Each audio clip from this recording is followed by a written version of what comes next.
রবিবাসরীয় ভোটের প্রচারে ঝড় তুললেন ব্যারাকপুর লোকসভা কেন্দ্রের বিজেপি প্রার্থী অর্জুন সিং।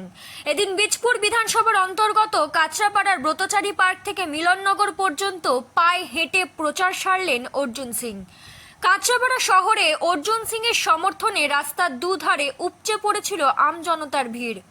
মোদির ছবি হাতে প্রচুর মানুষ ভিড় করেছিলেন বিজেপির সমর্থনে। উল্লেখ্য, এই বীজপুর বিধানসভা কেন্দ্র রাজ্যের শাসক দল অর্থাৎ তৃণমূল কংগ্রেসের শক্ত ঘাঁটি। এবার সেই বীজপুর বিধানসভা কেন্দ্র থেকেই প্রধানমন্ত্রী মোদির বিজয় অভিযানের সূচনা করেন অর্জুন।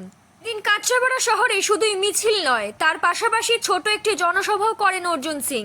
আর সেই জনসভা থেকেই বীজপুর নেতৃত্ব শাসক দলকে তীব্র আক্রমণ শানান তিনি।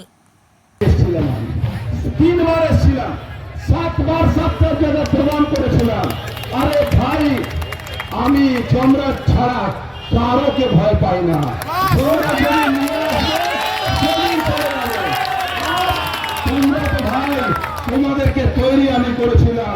আমার চেলুয়া তোমরা আমার কি করতে পারবে? তোমাদের ক্ষমতা নেই। সিপিএম এর কাণ্ড সময় তোমরা সিপিএম করতে, তৃণমূলের ক্ষমতা ছিল না এখানে একটা মিটিং করা সিপিএম এর বিরুদ্ধে। আমি 2004 সালে সে লড়াই দিয়েছিলাম এইখানে, এই মাটিতে ব্যারাকপুরের মাটি, প্রতিবাদী মাটি।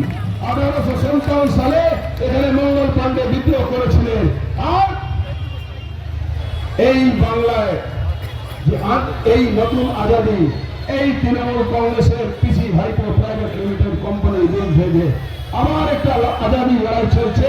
সে লড়াই কিন্তু এই ব্যারাকপুর থেকে শুরু হয়েছে।